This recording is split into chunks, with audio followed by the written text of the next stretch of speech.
All right, class is back. I hope that I'm a little bit more up close. No whiteboard, just me giving you the real, giving you another one of my talks, right? So I want to get on part two of the importance of deleting negative comments. Now, here's one of the biggest things. You protect your mental real estate when you get negative energy out of your head, right? If you would not let someone say this in your home, why would you let them say this on your page? Why would you let them say this on your Instagram or your TikTok or your YouTube or whatever it is, right? If you wouldn't accept this being said to you in your house, kick it off your digital house, right? Now, also, another thing is it has a shift.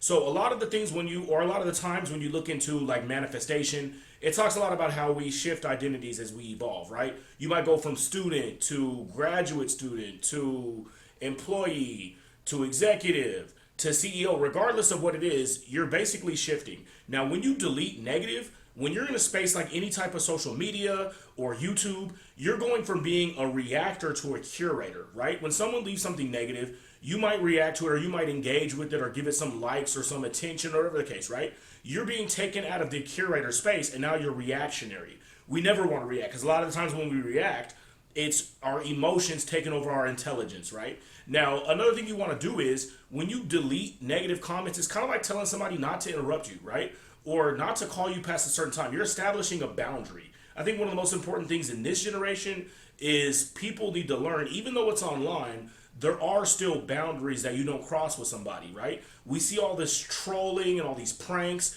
and all these things, and always a lot of the time has this negative backlash because someone's basically saying this isn't funny. Like don't do this. I'm not allowing this, right? So I'm establishing a boundary in my digital space. Same type of thing, right? Now, another thing is it also stops the larger picture. The biggest thing is that it stops the algorithm from spreading more hate. Usually people do this type of trolling and negative comments and that usually blows up their account, right? Like you got a lot of people that are just famous because they're haters or they have a bunch of negative stuff to say about everything. We need to stop giving that attention, right? It's not contributing to the greater good in any way, shape, or form.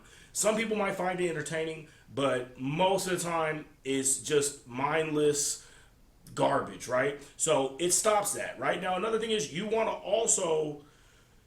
want to get into a space where you start to let other people give you self-doubt and you start spiraling. Sorry, I see a lot of creators do that. I'm all over the place tonight.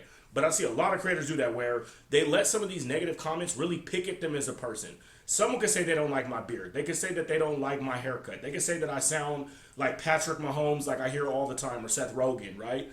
I don't let that affect everything, right? It doesn't affect me much. So I kind of just am like at the point now where I don't even share or I don't even let it get to me. I just ignore it. So that's one of my best ways I would look at it. So ultimately, the benefits of doing these are a lot better than keeping something negative there just because it gets some attention to your page or just because you feel like you want to let everyone have space on your platform.